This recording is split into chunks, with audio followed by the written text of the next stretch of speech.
When I was 19, I bought an acre of land and found this house trailer. It was in such bad shape that the owner said that if I move it, I could have it. $440 later, I was the king of my castle, and I turned the gutted living room into a wood shop. This was my very first wood shop. A few years later, I married the love of my life, and I found myself doing maintenance work at an apartment complex. I cleaned out this junk 3-bedroom unit, put some of my woodworking tools in it, acquired some more woodworking tools, and called it my second wood shop.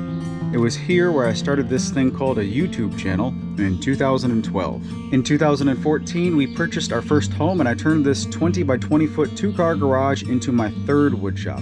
I learned a lot and built a lot in this space, and shortly before leaving, our daughter was born and life slowed down quite a bit. Right after paying off our first house early and doing our debt-free scream, we sold and found a nice home in a nice community with a nice 30-foot by 40-foot pole barn out back. I turned the automotive man cave shop into the woodworking shop of my dreams.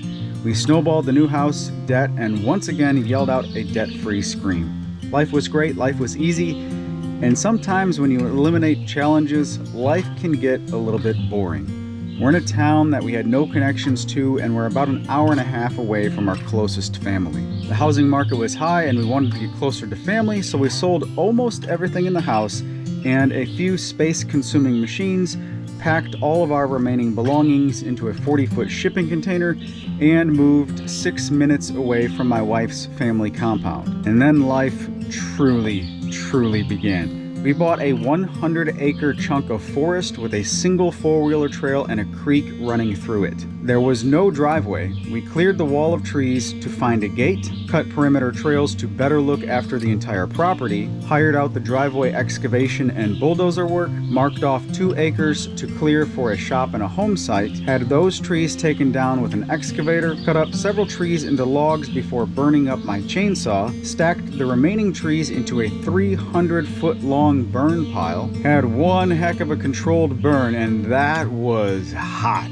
We realized most of the trees didn't burn, so we fished those out and gave them to some friends. We cleaned up the clearing in preparation for a shop build, had underground electrical ran by our utility company and a dirt pad for the shop installed. Forestry mulched an area behind the shop for a future orchard. We trenched 1,300 feet and installed water pipe. Finally, the muddy driveway was covered in concrete washout and then 57 limestone so that concrete trucks could make their way to the workshop site. Before the shop structure was built, I started taking down beetle-damaged trees that could potentially hit the shop. The shop materials were delivered, and on day 214 of this venture, the shop assembly began. Day 228 was the final shop build day, as well as the septic installation day. On December 1st, 2024, 237 days after purchasing the property, we moved our camper into the shop and started really living the good life. The front of the shop got some much needed dirt attention. We welcomed 2 Belgian Malinois puppies to our family. The Connex was emptied as the tools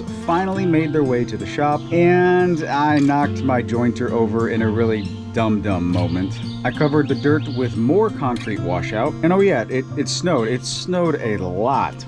We got 6 inches of snow, and we built a snowman. More concrete washout under the lean-to. I hired a power lifter named Clark so that we could utilize pallet racking in the shop. I completed phase 1 of 4 of installing my favorite shop lighting from American Green Lights, and then completed phase 2 of 4 of installing my favorite shop lights from American Green Lights under the 20 by 60 foot lean-to. The machines were put into place, and I unpacked, and I unpacked, and I unpacked, and I unpacked, and I unpacked some more, powered the tools with a sub panel, and here we are, day 430 of living the good life. It is June 12, 2025, and my forever shop on our forever generational property is finally set up and operational. It's a 40-foot by 60-foot welded I-beam structure with 14-foot walls and a 20-foot by 60-foot lean-to. With the goal of not taking on any debt, we could only afford to buy the land and build either a shop or a house. We chose to build a shop first and live comfortably in our camper until we can afford to build the house.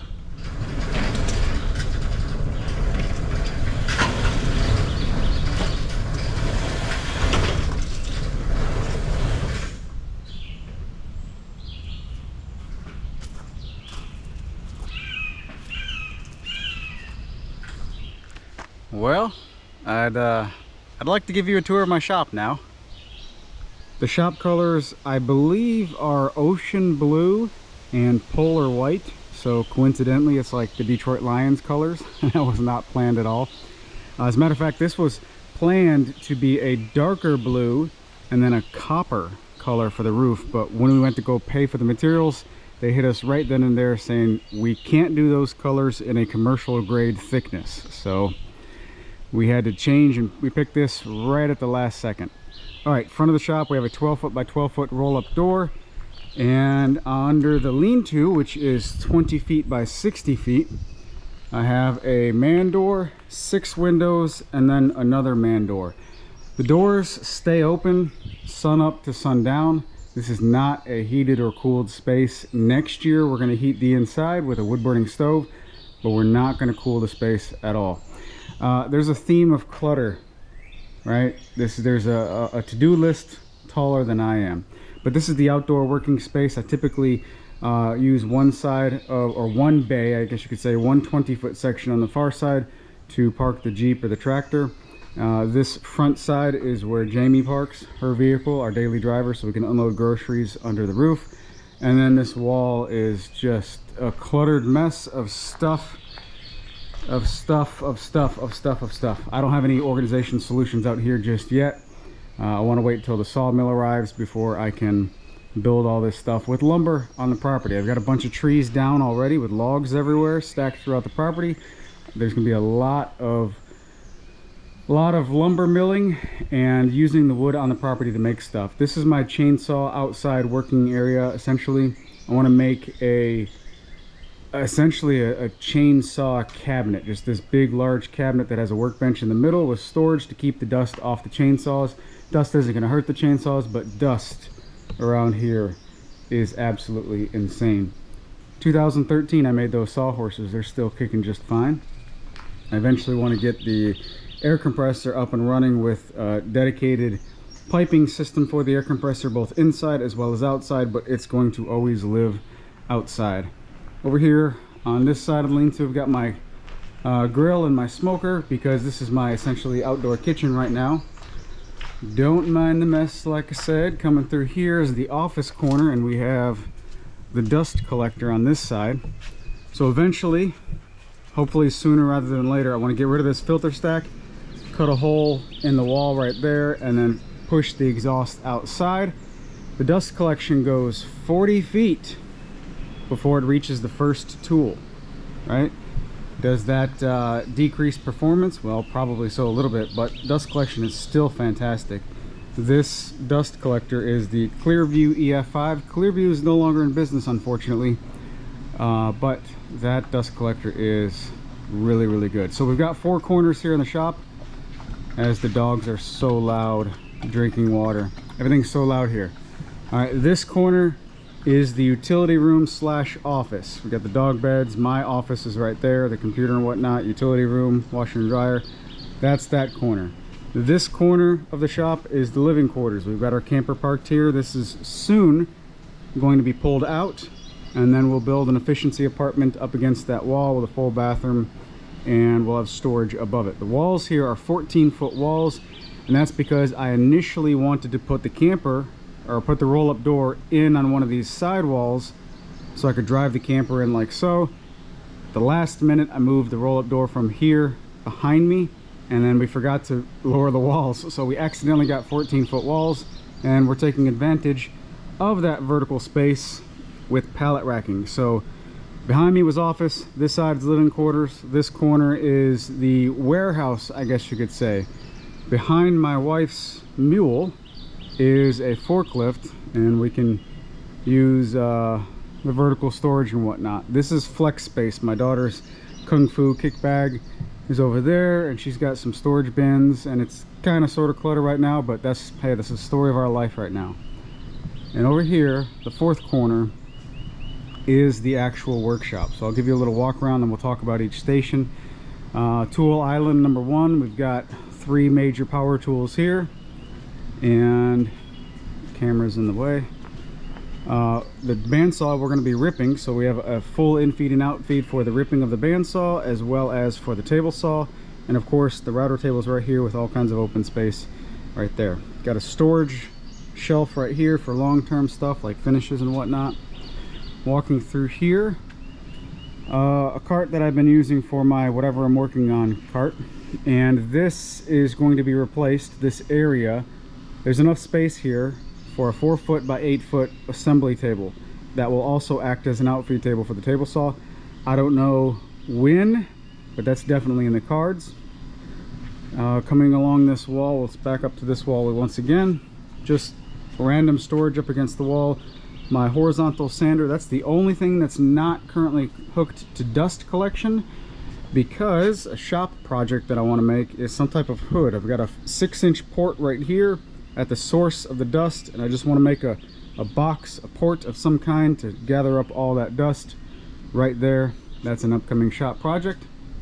My workbench that I made in 2016, still holding up just fine. Burn only bin.